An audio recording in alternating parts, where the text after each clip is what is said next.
கட்சி வந்து இந்தியாவிலேயே வந்து ஊழலை ஒழிக்க போகிறேன், நான் தான் ஊழலுக்கு வந்து எதிரான கட்சின்னு அவங்க வந்து தன்னை வந்து ஒரு யோகேஸ்வரன் மாதிரி பேசிக்கிறாங்க. இன்னைக்கு பாருங்க, பாஜகவுடைய மாநில மகளிர் அணி பொருளாளர் மாலினி ஜெயச்சந்திரன் அவங்க கருப்பு பணத்தில் வாங்கின சொத்துடைய பத்திரங்க இது. நான் வந்து எங்களுடைய தமிழர் முன்னேற்றப்படை சார்பாக நாங்கள் வந்து எங்களுடைய டீம் வச்சு பாஜகவுடைய மாநில மகளிர் அணி பொருளாளர் வந்து அவங்களுக்கு வந்து பெரிய அளவில் எந்த ஒரு தொழிலும் கிடையாது. அவங்க குறுகிய காலத்தில் பாஜக கட்சியில் அந்த பொருளாளர்ன்ற பதவி வாங்கின 3 வருஷத்தில் மட்டும் அண்ணாமலை தமிழ்நாட்டுக்கு மாநில தலைவராக ஆனதுக்கு அப்புறம் தான் இவங்க பிஜேபியில் வந்து பொருளாளராக பதவி வாங்குறாங்க. அவர்கிட்ட போய் இவங்க கனெக்ட் ஆனதுக்கு அப்புறம் அதாவது ஒரு 5000 கோடி மதிப்பிலான கருப்பு பணத்தில் வாங்கின சொத்து பத்திரம் வெவ்வேறு தேதியில் வெவ்வேறு கிராமங்களில் இவங்க வாங்கின சொத்து பத்திரத்தை 6 முறை இன்கம் டேக்ஸ் அலுவலகத்தில் வந்து எங்களோட தமிழர் முன்னேற்றப்படை சார்பாக நாங்கள் புகார் மனு கொடுத்துருக்குறோம். நான் என்ன கேட்குறேன்னா, அண்ணாமலை அவர்களுக்கு ஒரு கேள்வியை தொடர்ந்து நான் முன் வச்சுட்டு இருக்கேன். நீங்கள் ஒரு நேர்மையான அரசியல்வாதியாக இருந்தால், நீங்கள் நேர்மையாக ஐபிஎஸ் படித்து அரசு அதிகாரியாக நீங்கள் செயல்பட்டது உண்மை அப்படின்னா, நான் தொடர்ந்து இந்த வீரலட்சுமி அண்ணாமலை அவர்களுக்கு ஒரு சவாலாக விட்டுருக்கேன்.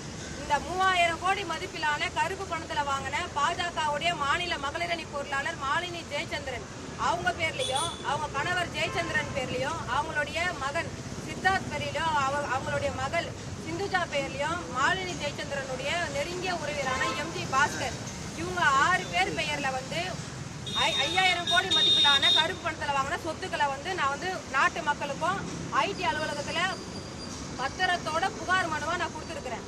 அண்ணாமலை அவர்கள்கிட்ட நீங்கள் என்கிட்ட வந்து விவாதிக்க தயாராக நான் கேட்டேன். இந்த நிமிஷம் வரைக்கும் வீரலட்சுமி கேட்ட கேள்விகளுக்கு அண்ணாமலை அவர்களோ இல்லை பாஜகவில் இருக்கக்கூடிய ஒரு நேர்மையான அரசியல் கட்சி தலைவர்கள் யாருமே வந்து இந்த விஷயத்துக்கு ஒரு பதிலும் சொல்லலை. நான் என்ன கேட்குறேன்னா, பாஜக மாநில மகளிர் அணி பொருளாளர் மாலினி ஜெயச்சந்திரன் பணம் வந்து அவங்களுடைய பணம் கிடையாது. இந்த பணம் யாருடையதுன்னு கேட்டிங்கன்னா, பாஜகவுடைய மாநில தலைவர் அண்ணாமலை அவர்கள் அவருடைய பினாமி பணத்தை கருப்பு பணத்தை மாலினி பெயரில் வாங்கி கொடுத்து குஜராத்துக்கும் உத்தரப்பிரதேசத்துக்கும் நாக்பூர் போய் அனுப்பிச்சு வைக்கிறாங்க. இது என்னுடைய குற்றச்சாட்டு. இந்த குற்றச்சாட்டை நான் தொடர்ந்து நான் சொல்லிட்டு வரேன். ஏன்னு கேட்டிங்கன்னா, நாங்கள் வந்து எங்கள் முன்னோர்கள் எல்லாருமே வந்து ஏற்கனவே சொல்லி எங்களுக்கு வளர்த்துருக்குறாங்க. அதாவது எங்களுடைய தமிழர்களுடைய குலதெய்வம் இப்போவே வடக்கு பார்த்து நிற்கும்.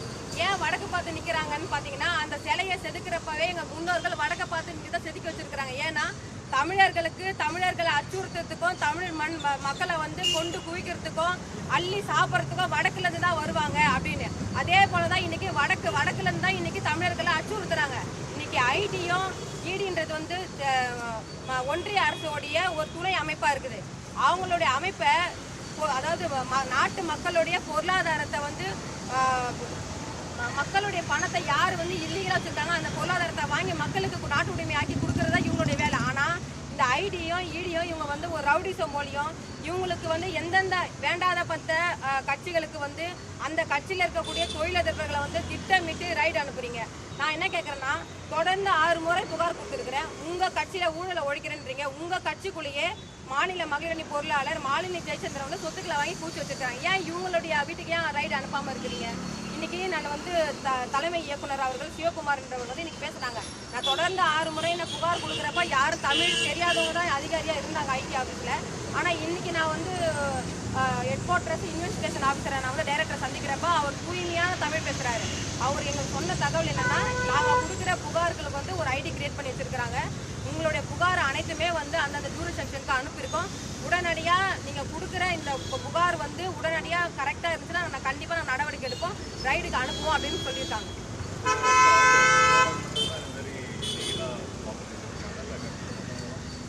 அதுதான் நான் முன் வைக்கிறேன். அதாவது அண்ணாமலை அவர்கள் வந்து சூட் கேஸில் இப்போ நான் எப்படி வெளிப்படையாக ஒரு ஆவணங்களை வச்சுருக்கிறேன். இதில் எந்த ஒளிவு மறைவும் இல்லை. ஊடகத்தின் பார்வைக்கு நாட்டு மக்கள் பார்வைக்கு நான் வச்சுருக்கேன். இப்போ கூட நீங்கள் எல்லாமே ஓப்பன் பண்ணி பாருங்கள் எல்லாம் யார் பேரில் இருக்குது அப்படின்னு சொல்லிட்டு. அண்ணாமலை அவர்கள் வந்து ஆளுங்கட்சி எதிர்கட்சி இவங்களுடைய சொத்து டீட்டெயிலு இவங்கெல்லாம் ஊழல் பண்ணியிருக்காங்கன்னு ஒரு சூட் கேஸ் எடுத்துகிட்டு வந்தார். ஆளுநர் மாளிகையில் ஆளுநருடைய பெட்ரூம் எடுத்துமே வச்சார். அந்த சூட் கேஸில் வந்து ஆவணங்கள் இருக்குன்னு தெரியுமா, செங்கல் இருக்குன்னு தெரியுமா? அது மக்கள் பார்வைக்கு ஓப்பனாக கொடுக்க வேண்டியது தானே. இப்போ நான் ஓப்பனாக வச்சுருக்கோம் இல்லையா, எங்ககிட்ட எதுவும் கிடையாது. ஏன்னா ஐடி எங்களை வந்து தமிழ்நாட்டில் இருக்கக்கூடிய எல்லா எம்எல்ஏ எம்பி அமைச்சர்களெல்லாம் வந்து ரைடு விட்டு எல்லாம் அச்சுறுத்துறாங்க. இந்த வீரலட்சுமி கிட்ட ரைடு விடுங்க.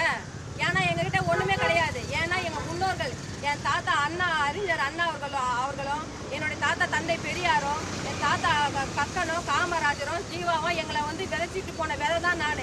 அதனால தான் இன்னைக்கு வந்து வடக்குல இருந்து வருவான் அவங்க அச்சுறுத்ததுக்கு. அப்ப நீ உன்னுடைய வாழ்க்கை துறவர வாழ்க்கையா இருக்கணும். எந்த ஆசாபாசத்துக்கு இடம் கொடுக்காம பண ஆசை இல்லாம நீங்க துறவி போல இருந்தா தான் நீ இறங்கி அவங்க திருப்பி அடிக்க முடியுன்றதுக்காக தான் எங்களை விதைச்சிட்டு போன விதை தான் இந்த வீரலட்சுமி. அதனால தான் இன்னைக்கு ஐடி எல்லா அமைச்சர் வீட்லயும் எல்லா எம்பிஸ் வீட்லயும் வந்து இன்னைக்கு ரைடு விடுறாங்க. இந்த வீரலட்சுமி வீட்டுல ரைடு விடுறாங்கல்ல, ஏன் விட முடியாது? ஏன்னா எங்க அப்பா வடிவேல ஒரு காமெடியில கப்பறாங்க, பேக்கெட்ல கை விட்டு ஒண்ணுமே இல்லை. அதுக்கு தான் எங்க கிட்ட ஒண்ணுமே கிடையாது. புகார் கொடுத்துட்டே தான் இருக்குது. பல்வேறு ஊழல் குற்றச்சாட்டு நடவடிக்கை இந்த புகாருக்கும் நடவடிக்கை இல்லைன்னா அடுத்த நடவடிக்கை என்ன? இப்போ 7வது முறையா பாஜகவுடைய கட்சி மீது அந்த பொறுப்பாளர் மீது புகார் கொடுத்துருக்கேன். நேர்மையான அரசியல்வாதியா இருந்த அண்ணாமலை, நேர்மையான ஐபிஎஸ் படிச்சு அரசு அதிகாரியா பணி புரிஞ்ச அண்ணாமலை வந்து துறை ரீதியா கட்சி ரீதியா வந்து நீங்க வந்து மாலினி ஜெயசந்திரன் நடவடிக்கை எடுத்து கட்சியை விட்டு நீங்க இருக்கணும். அதை செய்யல. அப்ப இதுக்கு எல்லாமே முழுக்க காரணம் அண்ணாமலை தான். நான் இப்போ 7வது முறையா கொடுத்துருக்கிறேன். 8வது முறையாவது ரெடி பண்ணி வச்சிருக்கோம். ஒரு 1000 கோடிக்கு வந்து ரெடி பண்ணி வச்சிருக்கோம். கலெக்ட் பண்ணி ஆவணங்களோட எடுத்துட்டு வந்து வச்சிருக்கிறோம்.